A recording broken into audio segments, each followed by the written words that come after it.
Hello जी, बहुत बहुत स्वागत है आपका एक बार फिर से इस वन शॉट सीरीज के अंदर। हम लोग वन शॉट सीरीज के अंदर ऑलमोस्ट आपके लास्ट चैप्टर है 12वां चैप्टर हमने कर लिया था। इस क्लास के अंदर हम लोग आपके प्रायिकता जो है उसके नोट डिस्कशन कर लेते हैं, क्योंकि नोट्स में ज़्यादा दिक्कत है नहीं। नोट्स आपको वैसे भी क्या करने होते हैं, याद करने होते हैं। तो हमारा आज का चैप्टर रहने वाला है चैप्टर नंबर 13, जिसका नाम है आपके प्रायिकता। चैप्टर नंबर 13 हम लोग पढ़ने वाले हैं, प्रायिकता को हम लोग पढ़ने वाले हैं। प्रोबेबिलिटी लैंग्वेज बहुत सिंपल है, और कल हम लोग इसकी एमसीक्यू क्लास लेके फिर आपके जो बुक के इंपॉर्टेंट क्वेश्चंस और एग्जाम्पल है उसका सॉल्यूशंस कर लेंगे और हमारा काम आसान हो जाएगा, हमें कोई समस्या नहीं आएगी। उम्मीद है प्रायिकता के बारे में सब लगभग चीज़ें आपको 10वीं क्लास के अंदर पढ़ाई जाती है। देखो, सबसे पहले हम लोग पढ़ लेते हैं प्रायिकता। मैं हाईलाइट कर देता हूँ, अनुकूल परिणाम तथा कुल परिणाम का जो अनुपात होता है वो आपकी क्या कहलाती है, प्रायिकता। कोई भी अनुकूल स्थितियां और कुल स्थितियों का जो अनुपात होता है वो आपकी क्या कहलाती है, प्रायिकता। कुल स्थितियां क्या, एक पास से को फेंकने पर कुल स्थितियां कितनी हो सकती है, 6 हो सकती है, 1 2 3 4 5 6। एक सिक्के को एक बार उछालने पर या तो हेड आएगा या क्या आएगा, टेल आएगा। ठीक है, इस प्रायिकता को पीई से दर्शाते हैं। और ये जो पीई का फॉर्मूला होता है, मैंने हिंदी में इंग्लिश में दोनों में नोट्स बना रखे, बट आप तो हिंदी मीडियम वाले हिंदी का देख लें। ठीक है, फॉर्मूला क्या बन जाएगा, अनुकूल परिणाम बटा कुल परिणाम। और हमारे पास एक फॉर्मूला इस बार हम लोग ज़्यादातर जो काम में लेते हैं वो पीई बराबर एन ई अपॉन में आता है एन एस। ये फॉर्मूला हम लोग ज़्यादातर आगे काम में, एन ई मतलब जो घटना ई दे रखी है, एन एस का मतलब कुल परिणाम है। कुल परिणाम को हम लोग, ये जो आपके सामने कुल परिणाम, ये जो वर्ड आपको नजर आ रहा नहीं है, ठीक है, ये 10वीं तक हम लोग कुल परिणाम पढ़ते थे। अब इसको हम लोग आगे जाकर पढ़ेंगे प्रतिदृश समष्टि। इसको हम लोग क्या पढ़ेंगे, आपके प्रतिदृश समष्टि हम लोग इसको पढ़ने वाले हैं। इस बात को विशेष तौर पर आप लोग ध्यान रखिएगा। ठीक है, अब हम लोग अगर कुछ बेसिक बातें पता हो हमें, तो नोट के अंदर आपको ध्यान रखनी है, प्रायिकता का जो अधिकतम मान होता है वो 1 होता है, न्यूनतम मान कितना होता है, 0। कभी कभी एमसीक्यू में कोई पूछ लेगा कि प्रायिकता का अधिकतम मान कितना होता है, तो 1 होता है, न्यूनतम मान कितना होता है, 0। और ये ध्यान रखना, कोई भी जो प्रायिकता आपके होती है, कोई भी जो आपकी प्रायिकता होती है ना, कोई भी जो प्रायिकता होती है उसका मान 0 से बड़ा होता है, या 0 के बराबर भी हो सकता है, या 1 से छोटा होगा, या 1 के क्या हो सकता है, आपके बराबर भी हो सकता है। इस बात को आप लोग विशेष तौर पर ध्यान रखिएगा। ये प्रायिकता के बारे में आपको एक बात और ध्यान रखनी। ठीक है, प्रायिकता का अधिकतम मान और न्यूनतम मान ये होता है। उम्मीद है यहाँ तक सारी बातें आपको समझ में आ गई होगी। ठीक है, एन एस, ये जो आपका प्रतिदर्श समष्टि ये जो लिखा है ना, इसको हम लोग लिखेंगे एन एस से। किससे लिखेंगे इसको, एन एस से हम लोग शॉर्टकट में लिखने वाले हैं। और ये जो एन ई है, ये जो अनुकूल परिणाम है, इसको हम लोग शॉर्टकट में एन ई से लिखेंगे। क्या लिखेंगे, एन ई से लिखेंगे। ठीक है, तो इसका मतलब यहां तक हम लोगों ने क्लियर कर लिया। अगला पॉइंट अगर हम लोग बात करें, तो अगला पॉइंट हमारे सामने है, किसी प्रयोग की सभी प्रारंभिक घटनाओं का योग कितना होता है, 1 होता है। कोई भी प्रयोग करोगे, चाहे आपके पक्ष में आए, चाहे आपके विपक्ष में आए, चाहे आपके फेवर में आया, चाहे आपके फेवर में नहीं आया, उन सब का योग कितना होगा, 1। और एक फॉर्मूला अक्सर आप लोग पढ़ते हो, पीई प्लस पीई डैश। ये फॉर्मूला अक्सर होता है ना, कौन सा formula, P E plus P E dash लगा दो चाहे। ठीक है, बराबर में कितना होता है, 1 होता है सब। इस फॉर्मूले को भी आपको ध्यान रखना। आप हिंदी मीडियम के, हिंदी मीडियम की परिभाषा के ऊपर गौर करिए, इंग्लिश मीडियम से हमें कोई मतलब है नहीं अभी। ठीक है, और ये छोड़िए, मैंने अगर अनंत घटनाएं जोड़ दी ना, उनका योग भी कितना आएगा, आपके 1 ही आएगा साहब। मैंने चाहे अगर अनंत घटनाएं जोड़ दी ना, तो उनका योग भी कितना आएगा, आपके पास 1 आएगा। उम्मीद है प्रायिकता से रिलेटेड जो बेसिक बातें आपके सामने लिखी गई है, आपको इजी वे में क्या आ जानी चाहिए, क्लियर हो जानी चाहिए। प्रायिकता का फॉर्मूला अनुकूल परिणाम बटा कुल परिणाम। अनुकूल को एन ई से लिखेंगे, कुल परिणाम को हम लोग किससे लिखेंगे, प्रतिदर्श समष्टि यानी एन एस से लिखेंगे। प्रायिकता का मान अधिकतम 1 होता है, न्यूनतम मान 0 होता है। और किसी प्रयोग की सभी प्रारंभिक घटनाओं का योग कितना होता है, 1, यानी P E plus P E dash. P मतलब घटना घटित हो रही है, पीई डैश घटना घटित नहीं हो रही, इस बात को ध्यान, उनका योग कितना हो जाएगा, 1। बेसिक बातें यहां तक आपके बढ़िया तरीके से हो जानी चाहिए क्लियर। ठीक है, आगे बढ़ते हैं। नोट्स लिख लेना बढ़िया तरीके, सिस्टमेटिक तरीके से, शानदार तरीके से आपका काम हो जाएगा। आगे की हेडिंग है यादृच्छिक परीक्षण, रैंडम एक्सपेरिमेंट। रैंडम एक्सपेरिमेंट का मतलब क्या होता है, आपने कोई भी चीज रैंडम एक्सपेरिमेंट उठा ली, आपके सामने 10 पेन पड़े, आपने एक पेन उठा, इसका मतलब आपने वो यादृच्छिक निकाला। यादृच्छिक का मतलब होता है आपने बिना देखे निकाला। उसको क्या निकाला, बिना देखे। आपने एक सिक्के को उछाड़ा, अब सिक्के में या तो हेड आएगा या टेल आएगा, लेकिन पता नहीं है ना क्या आएगा, वो आपका क्या है, आपका यादृच्छिक परीक्षण है। तो देखो, वे प्रयोग जो किसी बिना किसी भेदभाव के संयोगिक रूप में किया जाता है, यादृच्छिक परीक्षण कहलाता है। कोई भी प्रयोग जो बिना भेदभाव के किया जाएगा, अब ऐसा सिक्का थोड़ी होगा तो एक में हेड हो जाए दूसरे में हेड हो जाए, या तो हेड आएगा या टेल आएगा। 1 से लेकर 6 तक जो संख्याएं होती है या तो उसमें 1 2 3 4 5 में से कोई भी आ सकता है, 6 में से, ठीक है। और अगली हेडिंग है किसी परीक्षण को यादृच्छिक परीक्षण कब कहा जाता है, यदि इसके एक से अधिक संभावित परिणाम हो, परीक्षण के पूर्ण होने से पहले परिणाम बताना संभव न हो, यानी अर्थात निश्चित न हो। आपने एक से ज्यादा मतलब क्या हो गया, आपने एक सिक्का ले लिया, सपोज एक तरफ हेड लिख दिया दूसरी तरफ भी हेड लिख दिया, या एक पासा ले लिया, पासे में 6 सतह होती है, उन सब सतह के अंदर आप लोगों ने एक एक ही लिख दिया, तो मतलब क्या रहा, आप वैसे भी पासे को फेंकोगे तो आएगा तो एक नहीं। इसका मतलब एक से अधिक संभावित परिणाम होना चाहिए। सबके ऊपर अलग अलग लिखा, एक सतह पर एक लिखा, एक दूसरी सतह पर 2 लिखा, तीसरी सतह पर 3 लिखा है, फिर 4 लिखा, फिर 5 लिखा और फिर 6 लिखा है। अगर सब पे अलग अलग लिखा है तो इसका मतलब क्या, जब तक वो परीक्षण पूर्ण नहीं होगा, आपने उसको उछाला पासे को, जब तक वो नीचे से ही गिरेगा नहीं जमीन के ऊपर, तब तक क्या पता लगा सकते हो कि क्या आएगा। इसका मतलब ये ध्यान रखना, यादृच्छिक परीक्षण परिभाषा याद रखनी है, ये बात आपको ध्यान होनी चाहिए, ठीक है। क्लियर हो जानी चाहिए सारी बातें। आगे बढ़ते हैं। आगे देखो, आगे की हेडिंग है परिणाम। परिणाम क्या होता है, किसी यादृच्छिक प्रयोग के सभी संभावित नतीजों को क्या कहते हैं, परिणाम। सपोज अगर आपने एक सिक्के को उछाड़ा, आपने एक सिक्के को उछाड़ा तो आपने ये यादृच्छिक परीक्षण नहीं किया, तो इसके मतलब 1 2 3 4 5 और 6, एक पास एक उछाड़ा आप लोगों ने, तो ये जो आपके पास में आया है ना, इसको आप लोग बोलोगे परिणाम। इसको आप लोग क्या बोलने वाले हो, परिणाम बोलने वाले हो, इस बात को ध्यान रखना। क्लियर। तो परिणाम का मतलब ये हो जाएगा किसी यादृच्छिक प्रयोग के सभी संभावित जो नतीजे आपके पास आएंगे, हेड हो गया टेल हो गया, जो संभावित नतीजे हैं, एक पासे को 2 बार फेंकने पर कुल परिणाम 36 आता है, जो संभावित नतीजे होते हैं उनको हम लोग क्या बोलते हैं, परिणाम बोलते हैं। अब इंपॉर्टेंट हेडिंग आपके सामने आ गई है। अगली हेडिंग है प्रतिदृश्य समष्टि, जिसको सैंपल स्पेस बोला जाता है। प्रतिदृश्य समष्टि जिसको सैंपल स्पेस बोला जाता है। किसी यादृच्छिक प्रयोग से प्राप्त सभी संभव परिणामों के समुच्चय को क्या बोलते हैं, प्रतिदृश्य समष्टि बोलते हैं। आपने सपोज एक सिक्के को उछाड़ा तो सिक्के पे क्या आएगा, या तो हेड आएगा या क्या आएगा, टेल। इनको एक समुच्चय के अंदर बंद कर दिया तो ये आपका एस कहलाएगा। एस का मतलब क्या हो जाएगा, प्रतिदृश्य समष्टि। एस का मतलब क्या हो जाएगा, आपका प्रतिदृश्य समष्टि हो जाएगा। इस बात को विशेष तौर पर आप लोग ध्यान रखिएगा, ठीक है। इसे एस से दर्शाते हैं। एक पासे को एक बार फेंकने पर प्रतिदृश्य समष्टि 1 2 3 4 5 6 आ गई, देख लो हुआ कि नहीं हुआ, यहां तक क्लियर। प्रतिदृश्य समष्टि कुल परिणाम, कोई भी चीज का कुल परिणाम आपका प्रतिदृश्य समष्टि कहलाएगा, इसे एस से दर्शाएंगे, ठीक है। और अगर मैं यहां पर आपसे पूछूं कि इसको आगे बढ़ाकर पूछूं कि यहां पर एन एस कितना है, क्या पूछूं यहां पर एन एस। एन एस का सीधा सिंपल सा मतलब है कि यहां पर टोटल कितने अवयव हैं, तो एन एस का मतलब यहां पर कितना हो जाएगा, 6 हो जाएगा साहब। कितना हो जाएगा, 6 हो जाएगा। और यहां अगर कोई आपसे एन एस पूछ ले तो यहां एन एस कितना हो जाएगा आपके पास में, 2 हो जाएगा। कितना हो जाएगा, 2 हो जाएगा। मतलब कुल परिणाम में जो अवयव हो सकते हैं, कोमा लगाने के बाद जो गिनना है वही आपका प्रतिदृश्य समष्टि एस कहलाएगा। और अवयव जो गिनने के बाद जो संख्या आएगी एन एस, उसको हम लोग बोलेंगे अवयवों की संख्या। इस बात को ध्यान रखना, ठीक है। ये हो गया। अगले में नोट में क्या लिखा, प्रतिदृश्य समष्टि का प्रत्येक अवयव प्रतिदृश्य बिंदु कहलाता है। यहाँ पर ये जो अलग अलग चीज लिखी है ना, यहाँ पर ये 1 हो गया, ये 2 हो गया, ये 3 हो गया, ये 4 हो गया, ये 5 हो गया, ये 6 हो गया, ये आपके प्रतिदृश्य क्या कहलाएंगे, बिंदु कहलाएंगे। क्या कहलाएंगे, आपका प्रतिदृश्य बिंदु कहलाएगा। इस बात को विशेष तौर पर ध्यान रखिएगा, ठीक है। प्रतिदृश्य समष्टि का प्रत्येक अवयव आपका प्रतिदृश्य बिंदु कहलाएगा। इस बात को विशेष तौर पर ध्यान रखिएगा आप लोग, ठीक है। तो ये है प्रतिदृश्य समष्टि, क्योंकि प्रतिदृश्य समष्टि ज्यादा काम आएगी, आपको बढ़िया तरीके से इन चीजों को ध्यान रखना। आगे अगर हम लोग बढ़े तो आगे प्रतिदृश्य समष्टि पढ़ते हैं। देखो प्रतिदृश्य समष्टि कैसे, सिक्के को उछालने पर, एक सिक्के को उछालने पर प्रतिदृश्य समष्टि कितनी होगी, 2 होगी, हेड और टेल। एक सिक्के को 2 बार फेंकने पर प्रतिदृश्य समष्टि 4 होगी, देख लो। H H H T T H T T, ये सारी चीजें आप लोगों ने 10वीं के अंदर पढ़ी, ज्यादा इनके ऊपर डिस्कशन होना भी नहीं, सिंपल सी बातें 11वीं के अंदर और पढ़ रखी है आप लोगों ने, ठीक है।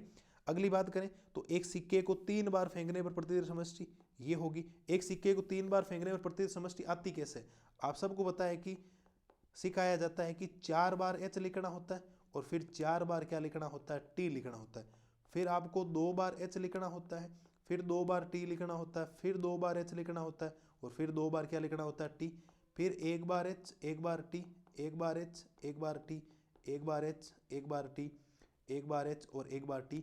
ये जो आपके सामने है वो एक सिक्के को 3 बार फेंकने पर प्रतिदृश्य समष्टि आगे 4 बार एच, 4 बार टी, 2 बार एच, 2 बार टी, 2 बार एच, 2 बार टी, 1 बार एच, 1 बार टी, 1 बार एच, 1 बार टी, ऐसे करके आपको क्या करना है, इसका काम करना है। उम्मीद है सारी चीजें आपको समझ में आ जानी चाहिए। ठीक है, अब वैसे अगर हम लोग आगे वाले में बात करें ना, तो आगे वाले सिक्के को 4 बार, बाकी तो 3 बार ही होता है, 4 बार आपसे उछाला गया है। तो कुल मिलाकर अगर मैं बात करूं तो यहाँ पर अगर आपसे पूछूं कि यहाँ NS कितना है, तो NS टोटल 2 हो गए। यहाँ पर अगर आपसे पूछूं तो NS कितना है, तो NS कितना है 4। और यहाँ पर अगर पूछूं कि NS कितना है, तो NS कितना है 8। और यहाँ अगर बात करूं इसके अंदर एक सिक्के को 4 बार फेंकने पर प्रतिदर समष्टि, तो प्रतिदर समष्टि आपके पास ये आएगी साहब, ये देखो यहाँ पर आपको नजर आ रही होगी। और ये जो प्रतिदर समष्टि टोटल है NS, वो टोटल कितनी हो जाएगी आपके पास में 16 हो जाएगी। तो एक सिक्के को 2 बार उछालने पर प्रतिदर समष्टि में अवयवों की संख्या 4 होगी, फिर कितनी होगी 3 बार उछालने पर 8, और यहाँ कितनी हो जाएगी आपके पास 16। ठीक है, और यहाँ कितनी हो जाएगी 2 हो जाएगी। ठीक है, अब 4 बार उछालने वाले का लिखने का तरीका ये ध्यान रखना, लगातार 8 बार H लिखना, 8 बार T लिखना, 8 बार H लिखना और 8 बार क्या लिखना T, फिर 4 बार H 4 बार T और 4 बार H और 4 बार T, फिर 2 बार H 2 बार T, फिर 2 बार H फिर 2 बार T, फिर 1 बार H 1 बार T। ये ध्यान रखना, ये बातें आपको पता होनी चाहिए। ज़्यादातर 3 बार तक इस सिलेबस में आता है, 4 का कम ही क्वेश्चन आता है। ठीक है, और ये आगे वाला क्या लिखा है, एक सिक्के को n बार फेंकने पर प्रतिदर समष्टि 2 की घात n होगी। कितनी होगी साहब आपके सामने 2 की घात n, मतलब 2 की घात 1 तो 2, 2 बार फेंका 2 की घात 2 यानी 4, 3 बार फेंका 2 की घात 3 यानी 8, 3 बार फेंका तो 4 बार फेंका 2 की घात 4 यानी कि 16। ये सारी बातें मैंने आपको बढ़िया तरीके से बता दी। सब 10वीं 11वीं क्लास का सिलेबस है जो आपको पता होना चाहिए। आगे हम लोग अगर बढ़े तो आगे आपके सामने आ गया पासा। तो एक पासे को 1 बार फेंकने पर प्रतिदर समष्टि ये होगी। इसके अंदर कोई पूछ ले कि सर NS कितना होगा, तो हमें पता है कि NS कितना है यहाँ पर 6 है साहब। NS कितना है यहाँ पर 6 है, क्योंकि 6 अवयव है आपके पास। ठीक है, एक बार वाले में ज़्यादा दिक्कत है नहीं, सीधा सीधा ही हो जाता है। आगे वाले अगर हम लोग बात करें, एक पास से को 2 बार फेंकने पर प्रतिदर समष्टि, तो NS कितना आएगा 36 आएगा। अब 36 लिखने का तरीका आप सबको पता है, 36 कौन कौन से हैं। एक पास से को n बार फेंकने पर प्रतिदर समष्टि 6 की घात n होगी। कितनी होगी आपके सामने प्रतिदर समष्टि 6 की घात n।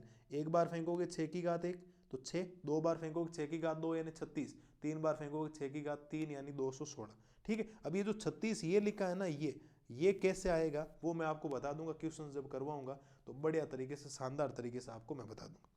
ठीक है, अब अगली वाली हेडिंग है आपके ताश के पत्ते। ठीक है, ताश के टोटल पत्ते कितने होते हैं 52। उसके अंदर 2 भी होता है, 3 भी होता है, 4 भी होता है, 5 6 7 8 9 तक 10 तक तो नंबर होते हैं। फिर एक जेक होता है जिसको हम लोग गुलाम बोलते हैं, एक क्वीन होती है जिसको हम लोग बेगम या रानी बोलते हैं, एक होता है किंग यानी बादशाह यानी राजा होता है, एक होता है एस यानी कि इक्का। इनके बारे में आपको ध्यान रखना है। ठीक है, क्या क्या चीज़ें मेन ये चीज़ है, एक तो गुलाम होता है, एक बेगम होती है, एक बादशाह होता है, इक्का होता है, और ये जो 10 लिखा है ना, इसको लिखा जाता है देला। क्या लिखा जाता है आपके देला लिखा जाता है। इस बात को विशेष तौर पर आप लोग ध्यान रखिएगा। इन 52 पत्तों के अंदर 2 प्रकार के रंग होते हैं, लाल रंग के पत्ते 26 होते हैं और काले रंग के पत्ते भी कितने होते हैं आपके 26 होते हैं। लाल रंग के पत्ते भी 26 होते हैं, काले रंग के पत्ते भी कितने होते हैं 26 होते हैं। लाल रंग में 2 कलर होते हैं, लाल पान के पत्ते 13 हो गए, ईंट के पत्ते कितने हो गए 13 हो गए।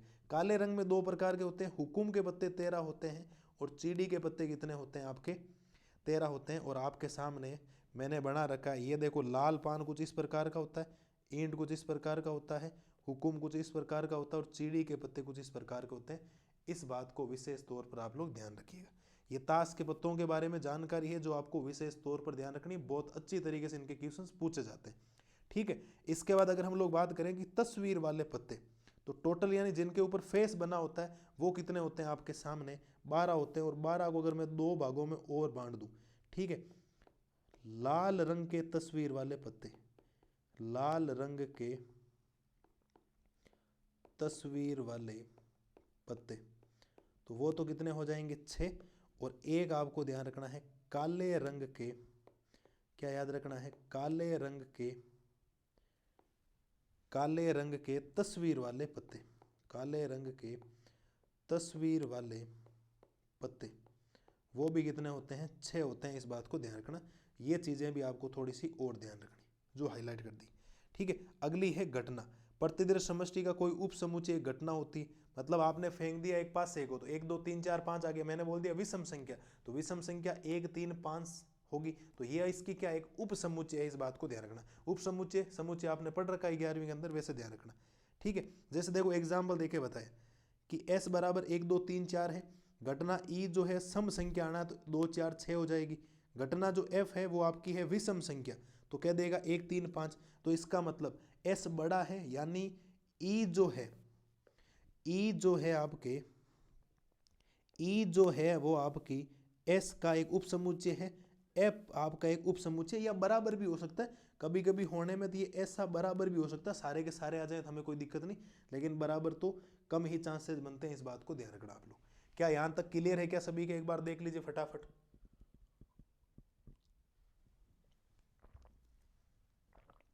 एकदम थ्योरेटिकल चैप्टर है, जो आपको विशेष तौर पर ध्यान रखना है, बढ़िया तरीके से चीजें याद होनी चाहिए, नोट्स आपको पता होने चाहिए, और जिस विद्यार्थी को नोट्स पता है वो इसके अंदर क्वेश्चंस कर जाएगा, उसको कोई समस्या भी नहीं आएगी, गारंटी है मेरी, एकदम बढ़िया तरीके से वो काम कर जाएगा, उसको कोई समस्या भी नहीं आने वाली। ठीक है, ये चीजें होगी।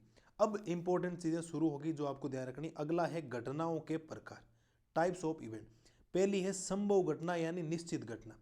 यदि प्रतिदर्श समष्टि एस्ट की कोई घटना ई इस प्रकार है कि ई बराबर एस, तो एक ई एक निश्चित घटना कहलाएगी। अब कैसे कि एस बराबर 1 2 3 4 5 है, घटना ई बोल दिया सम या विषम संख्या, तो सम या विषम संख्या, तो या तो पहले विषम होगी या सम होगी, तो सम या विषम संख्या लेने का मतलब 1 2 3 4 5 6 सारी की सारी ले ली। इस स्थिति में क्या ई और एस आपस में बराबर हुआ कि नहीं हुआ, ये बताओ। ई और एस मतलब एक प्रायिकता होगी इसकी, जो संभव घटना होती है ना, इसकी जो प्रायिकता का मान होता है वो कितना होता है, 1 होता है सर। इसकी जो प्रायिकता का मान होता है वो कितना होता है आपके सामने, 1 होता है। इस बात को विशेष तौर पर आप लोग ध्यान रखिएगा। ठीक है, मतलब सारी की सारी घटना इस प्रकार की आ जानी, संभव घटना में ई और एस आपस में क्या होगा, बराबर होगा, इस बात को ध्यान रखना। ठीक है, जैसे असंभव घटना की हम लोग बात कर लेते हैं। असंभव घटना या अनिश्चित घटना, असंभव घटना का मतलब होगा ई बराबर 5। कैसे कि आपने एक पास से को फेंका, एक बार 1 2 3 4 5 आया, और घटना ई बोल दी 6 से बड़ा अंक आना। क्या पास से में 6 से बड़ा अंक आ सकता है? आ ही नहीं सकता साहब। 6 से बड़ा अंक आने का मतलब यहाँ कुछ है ही नहीं, इसका मतलब खाली हो जाएगा 5। और इसकी अगर कोई प्रायिकता आपसे पूछे असंभव घटना की, तो वो कितनी होती है साहब, 0 होती है। असंभव घटना की प्रायिकता का मान कितना होता है, 0 होता है। मतलब निश्चित घटना का मतलब सारे के सारी घटनाएं आ जाए, अनिश्चित का मतलब हो जाए वहां कुछ भी कॉमन नहीं। ठीक है, 6 से बड़ा अंक आ गया, 6 से बड़ा कहां से आएगा, बताओ, आ ही नहीं सकता। ठीक है, तो यहां पर फिर नोट में कुछ पॉइंट आपको ध्यान रखने। संभव घटना की प्रायिकता का मान कितना होता है जी, 1 होता है। संभव घटना की प्रायिकता का मान कितना होता है, 1 होता है। असंभव घटना की प्रायिकता का मान 0 होता है, जो मैं आपको पहले ही बता चुका हूं। अगली तीसरी घटना हम लोग पढ़ेंगे आपके सरल घटना यानी कि प्रारंभिक घटना। यदि किसी घटना ई में केवल एक ही प्रतिदर्श बिंदु हो तो ई एक सरल घटना आपके कहलाती है।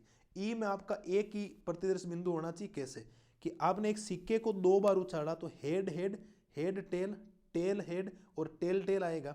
घटना E1 में दोनों हेड बोल दिया, E3 में ये देखो सब के अंदर एक एक है, यानी एक के अलावा ज्यादा है नहीं। E1 के अंदर भी एक अवयव है, E2 के अंदर भी एक अवयव है, E3 के अंदर भी एक अवयव है, और E4 के अंदर भी कितना अवयव है आपके, एक अवयव है। तो अगर आपको किसी भी घटना में प्रतिदर्श बिंदु 1 मिल जाए, मतलब ये आपके जो मंझला कोष्ठक बनने के बाद यहाँ एक व्यक्ति आपको दिखाई दे रहा है इस बॉक्स के अंदर, इसका मतलब वो कौन सी घटनाएं हो जाएगी आपकी, सरल घटना हो जाएगी। कौन सी घटना हो जाएगी आपकी, सरल घटना हो जाएगी, जिसको हम लोग प्रारंभिक घटना भी बोलते हैं। जिसको हम लोग क्या बोलते हैं, आपकी प्रारंभिक घटना भी बोलते हैं। सब जगह देख लो, यहाँ पर भी एक अवयव, इधर भी एक अवयव, इधर भी एक अवयव, इधर भी एक अवयव, मतलब NE1 भी एक है, NE2 भी एक है, NE3 भी एक है, NE4 भी कितना है, एक है। इसको बोला जाएगा सरल घटना। ठीक है, इस बात का विशेष तौर पर आप लोग ध्यान रखिएगा। आगे अगर हम लोग चलें तो आगे है हमारी मिश्र घटना। कौन सी घटना हो जाएगी, मिश्र घटना। यदि किसी घटना ई में एक से अधिक प्रतिदर्श बिंदु हो तो, अभी तो एक वाले को सरल बोला था, एक से अधिक होते क्या हो जाएगी, ई आपकी एक मिश्र घटना कहलाएगी। जैसे एक सिक्के को 3 बार मैंने उछाल दिया, एक सिक्के को 3 बार उछालने पर कुल परिणाम यही होंगे। ई बोल दिया अधिकतम एक चितपट होना, अधिकतम एक चित, अधिक से अधिक एक, एक से ज्यादा नहीं होना चाहिए। तो क्या आपके पास यहाँ एक है, इधर भी एक है, इधर भी एक है, इधर एक भी नहीं। अधिकतम एक का मतलब होता है एक से ज्यादा नहीं होना चाहिए, एक से कम भी हो सकता है, एक से कम मतलब जीरो। देख लो यहाँ एक से अधिक प्रतिदर्श बिंदु है या नहीं, बिल्कुल है। एफ बोल दिया कम से कम एक चीज प्राप्त होना, यहाँ पर एफ में भी देख लो एक से ज्यादा अवयव, एक से ज्यादा अगर प्रतिदर्श बिंदु हो गए तो उस कंडीशंस में हम लोग बोलेंगे ये आपकी मिश्र घटना कहलाएगी। क्या कहलाएगी? आपकी मिश्र घटना कहलाएगी। इस बात को ध्यान रखना आप लोग, ठीक है। आगे अगर हम लोग बात करें तो आगे वाली है हमारी समसंभावी घटना। क्या है हमारी समसंभावी घटना, जिसको इक्वली लाइकली इवेंट्स बोला जाता है। यदि किसी घटना के घटने या न घटने की संभावना समान हो तो समसंभावी घटना कहलाती है। जैसे कैसे? एक सिक्के को एक बार उछालने पर चित या पट आना, तो एक सिक्के को एक बार उछालने पर जितनी प्रायिकता चित आने की है उतनी घटना आपके उतनी प्रायिकता क्या होगी? पट आने की। चित आने की प्रायिकता भी 1/2 और पट आने की प्रायिकता भी कितनी हो जाएगी? 1/2। एक पासे को एक बार उछालने पर विषम अंक आना, एक पासे को एक बार उछालने पर कौन सा अंक आना? आपका विषम अंक आना। इसका मतलब जितनी प्रायिकता विषम अंक आने की होगी उतनी प्रायिकता सम अंक आने की होगी, दोनों बराबर होता है। एक सिक्के को एक बार उछालने पर एक बार हेड आता है और एक बार टेल आता है। एक सिक्के को एक पासे को एक बार उछालने पर 3 सम संख्याएं होती है, 3 विषम संख्याएं होती है। तो घटना घटना और नई घटना दोनों क्या है? बराबर है। तो उसको हम लोग बोलेंगे समसंभावी घटना, इक्वली लाइकली इवेंट्स बोला जाएगा। इस बात को ध्यान रखना। ये घटनाओं के 5 प्रकार है। आगे हम लोग 2 अभी और पढ़ेंगे, अपवर्जी घटनाएं, प्रासरित घटनाएं, है ना, और आपके स्वतंत्र घटनाएं, ये भी हम लोग पढ़ने वाले हैं। तो धैर्य बनाए रखे, हम लोग आगे धीरे धीरे हम लोग चलते जाएंगे, हमारा काम आसान हो जाएगा, ठीक है। अब घटनाओं का थोड़ा सा बीज गणित है। अगली हेडिंग हमें पढ़ना है घटनाओं का बीज गणित। पूरक घटना क्या होती है? कॉम्प्लीमेंट्री। प्रत्येक घटना ए के सापेक्ष एक घटना ए डैश होती है, जिसे ए की पूरक घटना कहते हैं। ए डैश कैसे निकलेगा? ए डैश निकलेगा अगर एस में से ए माइनस कर दूं। ये आपने पहले चैप्टर के अंदर समुच्चय में 11वें के अंदर पढ़ रखा है, इस बात को ध्यान रखना, ठीक है। कैसे साहब? देखो, इसे ए नहीं भी कहा जाता है, it is called event not a dash आएगा एस माइनस ए। उसका देख लो वेन आरेख ये रहा, ये आपके यहाँ पर ए डैश है, देना ये ए है, तो ये जो अंदर यहाँ ये लिखा है ना, ये ए डैश है। ये आपने पढ़ रखा वेन आरेख से, तो इस बात को ध्यान रखना। और ये इसका समुच्चय निर्माण रूप है, जिसको आप लोग सारणीबद्ध रूप भी बोलते हो, ये ध्यान रखना, ये वाला, ठीक है। तो पहली पूरक घटना है ए डैश, एस में से ए माइनस कर दो, ए डैश आपके पास आ जाएगा। आगे अगर हम लोग बात करें दूसरी, तो दूसरी है घटना ए या बी। ये ध्यान रखना, या इंपॉर्टेंट शब्द आया यहाँ पर। ये कौन सा शब्द आया यहाँ पर? आपके या आया। तो या आने का मतलब यूनियन निकालना, ठीक है।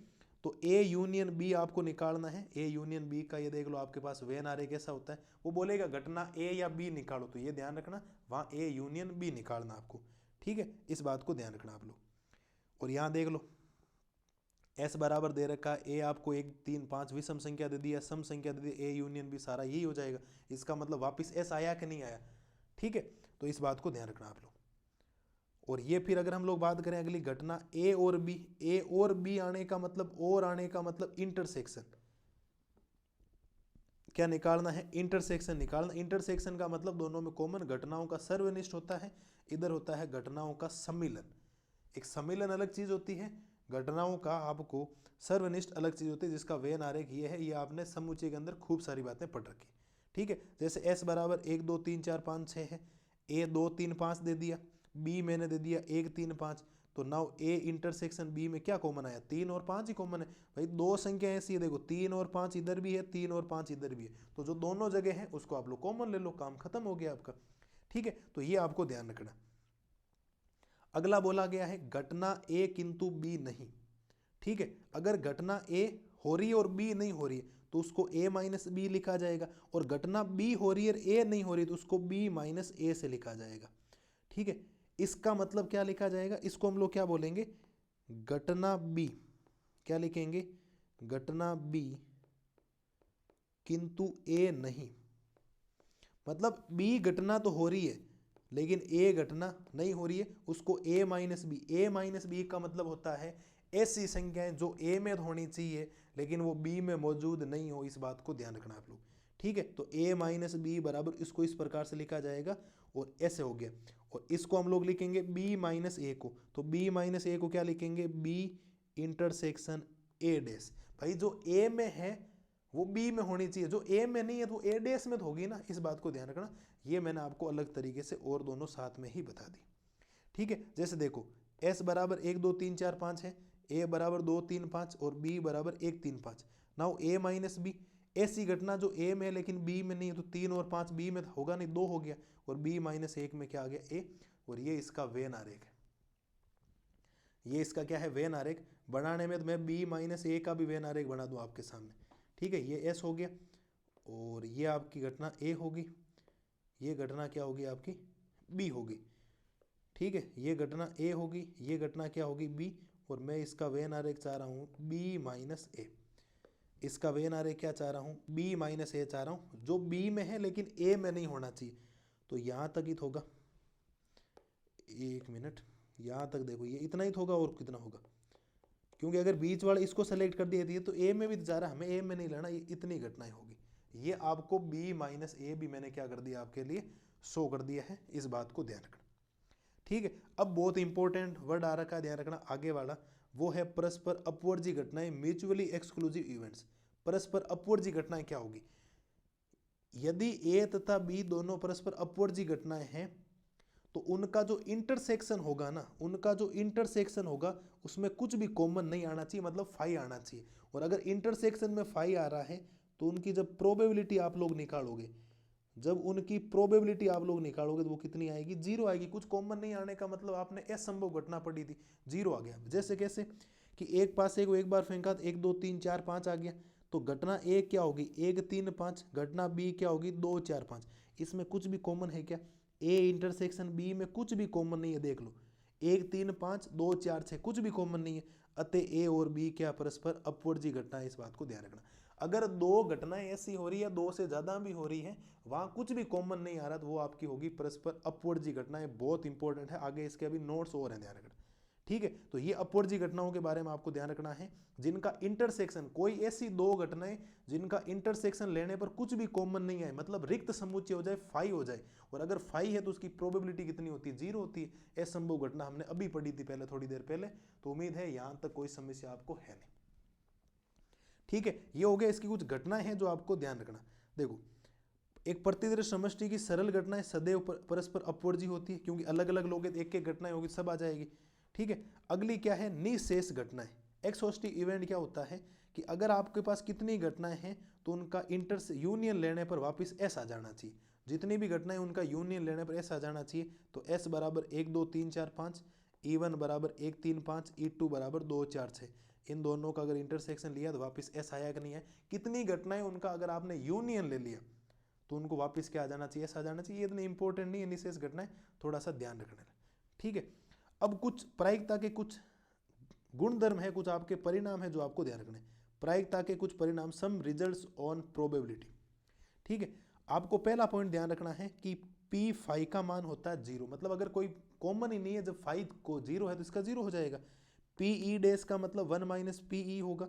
ये तीसरा इंपॉर्टेंट, यदि दो घटनाएं ए तथा बी अपवर्जी घटनाएं नहीं हो तो एक फॉर्मूला आप लोगों ने पढ़ रखा है पहले चैप्टर के अंदर कि एन ए यूनियन बी बराबर होता है हमेशा एन ए प्लस का N B minus N A intersection B. या एन नहीं आकर पी आ जाएगा, तो फॉर्मूला बन गया पी ए यूनियन बी बराबर P A plus P B minus P A intersection B. और अगर ये आपके क्या होगी, परस्पर अपवर्जी होगी। यदि ए तथा बी दोनों अपवर्जी घटनाएं हो तो पी ए यूनियन बी बराबर P A plus P B आएगा, नहीं आएगा, क्योंकि उस स्थिति में इंटरसेक्शन का मतलब इसकी प्रायिकता कितनी हो जाएगी, 0 हो जाएगी। 0 होने का मतलब ये यहाँ से खत्म होगा या नहीं होगा, और ये खत्म होने का मतलब पी ए यूनियन बी बराबर P A plus P B.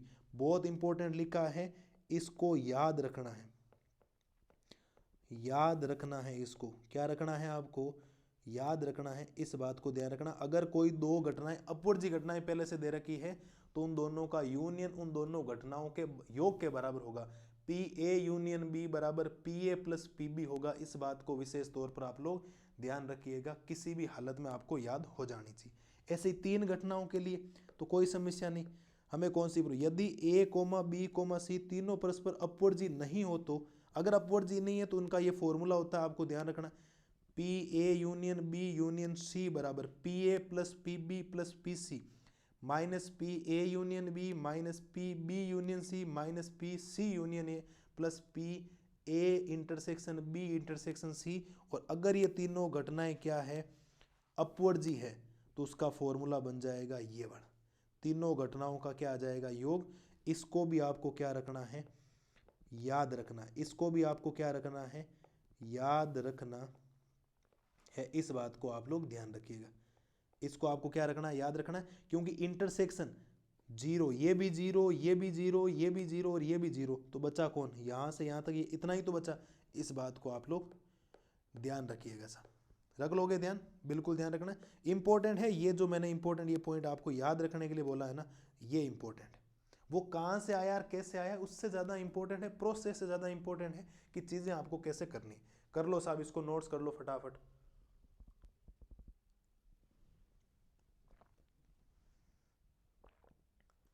ठीक है, अब ये तो कुछ पॉइंट याद रख लेना। यदि ए बी और अपवर्जित निशेष घटनाएं हो तो ये बराबर 1 हो जाएगा, ये ऐसा फॉर्मूला हो जाएगा। ये इंपॉर्टेंट है साहब, ये दोनों बहुत इंपॉर्टेंट है, याद रखना। मैं जो चीज़ें याद रखनी होगी ना उनको बहुत सॉलिड तरीके से लिख दूंगा, टेंशन मत लो। ठीक है, इन दोनों को आपको क्या करना है, याद रखना। ठीक है, जो यूनियन होगा ना वो हमेशा पी ए से छोटा होगा या उसके बराबर हो सकता है। घटना दोनों के इंटरसेक्शन से वो एक मेन जो घटना होगी वो हमेशा ही बड़ी होगी, ये ध्यान रखना आप लोग। ठीक है, ये हो जाना चाहिए। अगला ये देखो 12वीं से रिलेटेड चीज आ गई, एक आएगी से प्रतिबंध प्रायिकता कंडीशनल प्रोबेबिलिटी। यदि ई तथा एफ किसी यादृच्छिक परीक्षण के प्रतिदर्श समष्टि से संबंधित दो घटनाएं हैं तो एफ के घटित होने की सूचना पर ई की प्रायिकता। एक घटना आपको दे रखी होगी, मेरे हिसाब से आप लोग दोनों फॉर्मूले याद कर लीजिए। क्वेश्चंस कैसे होगा वो मैं आपको बता दूंगा। मेन मुद्दा है कि अभी ये फॉर्मूला इतना समझ में नहीं आएगा जितना क्वेश्चंस करने से आएगा। कुल मिलाकर कहने का तात्पर्य ये है कि अगर आपको पी ई अपॉन एफ निकालना है तो ऊपर तो दोनों का इंटरसेक्शन लेना, पी ई इंटरसेक्शन एफ, नीचे वो लेना जो नीचे आ रखा पी एफ। और अगर पी एफ बटा ई आपसे पूछ लिया जाए तो ऊपर तो दोनों का इंटरसेक्शन लेना। अब एफ इंटरसेक्शन ई लो या ई इंटरसेक्शन एफ लो, एक ही बात होती है, ध्यान रखना। तो यहाँ पर हो जाएगा ये और बटा में हो जाएगा पी ई। ये आपको ध्यान रखना, ये फॉर्मूले मैंने यहाँ पर लिख दिए हैं जो आपके क्या है, इंपॉर्टेंट है सर। दोनों के दोनों फॉर्मूले आपके क्या है, इंपॉर्टेंट है, जो आपको विशेष तौर पर रखने हैं ध्यान। उम्मीद है यहाँ तक कोई समस्या आपको किसी प्रकार की नहीं होनी चाहिए, समझ में आ जाना चाहिए। अब तो लगभग खत्म होने पर है टॉपिक और जल्दी खत्म होने वाला। ठीक है, सह प्रतिबंध प्रायिकता, कोई घटना जिसके ऊपर घटित हो रही है उसके सापेक्ष। ये दोनों फॉर्मूले याद रखने, पी ई अपॉन एफ बराबर P E intersection F upon P F होता है, और P F upon E P E intersection F बटा पी ई होता है। नीचे वाली घटना हमेशा क्या रहती है, नीचे रहती है, इस बात को ध्यान रखना। साइड में मैंने समझा, दोनों का इंटरसेक्शन आपको और लेना साथ। ठीक है, ये आपको पता हो जानी चाहिए। अब ये गुणधर्म तो इतने याद करने की जरूरत नहीं, आप लोग देख लो एक बार, है ना। मैं फटाफट हाईलाइट कर देता हूँ आपके, इनको कोई इतने ज़्यादा काम तो नहीं आते, कभी कोई काम नहीं आएगा आपके, एक बार देख सकते हो आप लोग, लिखने की ज़रूरत भी नहीं इनको। ठीक है, ये तो बेसिक नोट्स के हिसाब से लिख रखे हैं मैंने, आ रखी है, तो बाकी बातें इनसे पूछी नहीं जाती। ठीक है, थोड़ा ये ध्यान रख लेना आप लोग, ये फॉर्मूला ध्यान रख लेना, बाकी काम तो बहुत कम ही आता है ये भी। प्रायिकता का गुणन नियम क्या कहता है, मल्टीप्लिकेशन थ्योरम ऑफ प्रोबेबिलिटी, कि आप सबको पता है कि पी ई अपॉन एफ बराबर ये होता है, तो यहाँ से इसकी वैल्यू निकाली आपने, ये आ गई, तो इसको दे दिया समीकरण संख्या 1। फिर एफ अपॉन ई का फॉर्मूला ये हो जाएगा, यहाँ से आपके पास ये हो गया।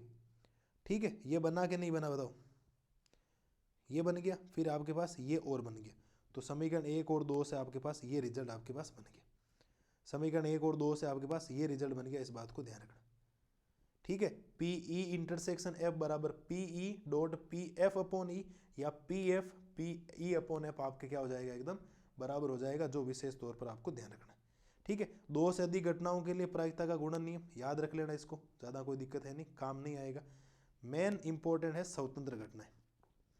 स्वतंत्र घटनाएं क्या होती है साहब, ये समझना। ई और एफ स्वतंत्र घटनाएं होती है। दो घटनाएं स्वतंत्र तब कहलाएगी जब आपको ये ध्यान रखना है, ये फॉर्मूला है जो आपको याद रखना है, इसको आपको क्या रखना है, याद रखना है। इसको आपको क्या रखना है, याद रखना है। इस बात का विशेष तौर पर आप लोग ध्यान रखिएगा। PE इंटरसेक्शन F बराबर PE गुणा PF। अगर स्वतंत्र है तो ये होता है, और अपवर्ड जी होता है तो क्या होता है, अपवर्ड जी के लिए क्या लिखा हुआ था, PE यूनियन F बराबर क्या होता है, PE, और प्लस में क्या होता है, PF होता है। प्लस में क्या होता है आपके, PF होता है, ध्यान रखना। ठीक है, ये दोनों आपस में कौन सी घटनाएं कहलाएगी, ये तो अपवर्जी घटनाओं के लिए होता है। किसके लिए होता है, ये आपके अपवर्जी घटनाओं के लिए होता है। क्योंकि बच्चों के बहुत कंफ्यूज रहता है कि सर इसमें और इसमें हम लोग बहुत कंफ्यूज रहते हैं। ये अपवर्जी घटनाओं की शर्त होती है, ये आपके शर्त होती है स्वतंत्र घटनाओं के लिए। किसके लिए शर्त होती है, ये आपकी होती है स्वतंत्र घटनाओं के लिए। इस बात को ध्यान रखना। ठीक है, और अगर तीन घटनाएं आपकी स्वतंत्र है, कितनी घटनाएं स्वतंत्र है, तीन घटनाएं स्वतंत्र है, तो तीनों का intersection E intersection F intersection G बराबर PE dot PF dot PG हो जाएगा। और प्राश्रित घटनाएं डिपेंडेंट इवेंट्स क्या होता है, E इंटरसेक्शन F बराबर नहीं होना चाहिए। अगर कोई घटनाएं स्वतंत्र नहीं है तो प्राश्रित है, जरूर तो ये तो उनका गुणनफल बराबर भी आ जाए और बराबर नहीं भी आए, इस बात को भी आप लोग ध्यान रखिएगा। ठीक है, ये भी आपको ध्यान रखना, ये बहुत इंपॉर्टेंट वर्ड है। इनके ऊपर क्वेश्चंस हम लोग करेंगे, तब आपको पता लगेगा एक्चुअल में ये घटनाएं काम कर कैसे रही, तब पता लगेगा कि एक्चुअल में काम हो कैसे रहा।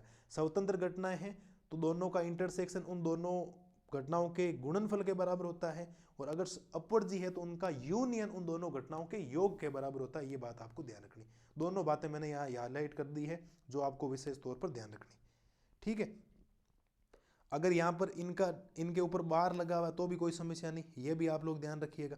ठीक है, तीन घटनाएं परस्पर स्वतंत्र है तो ये तीनों पॉइंट आपके पास वेरीफाई करने चाहिए, तभी तीनों घटनाएं क्या होगी, स्वतंत्र होगी। दो है हमारे सिलेबस में तो दोनों का आपको विशेष तौर पर वैसे भी क्या रखना है, ध्यान रखना।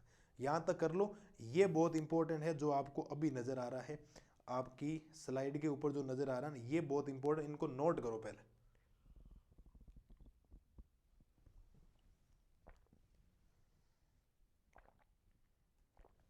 और किसी बच्चे को अगर नोट्स चाहिए कि सर हम लोग जल्दबाजी में लिख नहीं पाए, तो मेरे नंबर हैं ये 635009 और 269, इसके ऊपर व्हाट्सएप कर देना, मैं इसके नोट्स भेज दूंगा। इसके क्या किसी भी चैप्टर का अगर आपको चाहिए तो यहाँ पर आपको नोट्स के लिए मैसेज करें। ठीक है, अगर नोट्स आपको चाहिए, आप जल्दबाजी में लिख नहीं पाए, या आप लोग कह रहे हो हम लोग समझ रहे थे हमें लिख नहीं पाए, फटाफट में हम लोग आगे बढ़ गए, तो नोट्स चाहिए तो जैसे नोट्स चाहिए वैसे ऐसे भी दे दूंगा हाईलाइट वाले, वैसे चाहिए तो वैसे भी आपको नोट्स क्या हो जाएंगे, अवेलेबल हो जाएंगे। क्लियर है जी, कोई दिक्कत नहीं किसी प्रकार की, बढ़ जाए आगे, ये ध्यान रखना आप लोग। ठीक है, अब तो एक हेडिंग बची है, वो है बेज प्रमेय। इसको भी आपको क्या रखना है, ध्यान रखना है।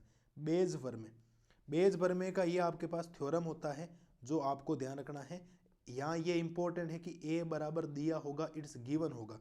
ठीक है, और दो घटनाओं के लिए ये ध्यान रखना है, ये वाला दो घटनाओं के लिए, और तीन घटनाओं के लिए ये फॉर्मूला, चार घटनाओं के भी हो सकता है लेकिन हमारे सिलेबस में तीन घटनाओं तक है।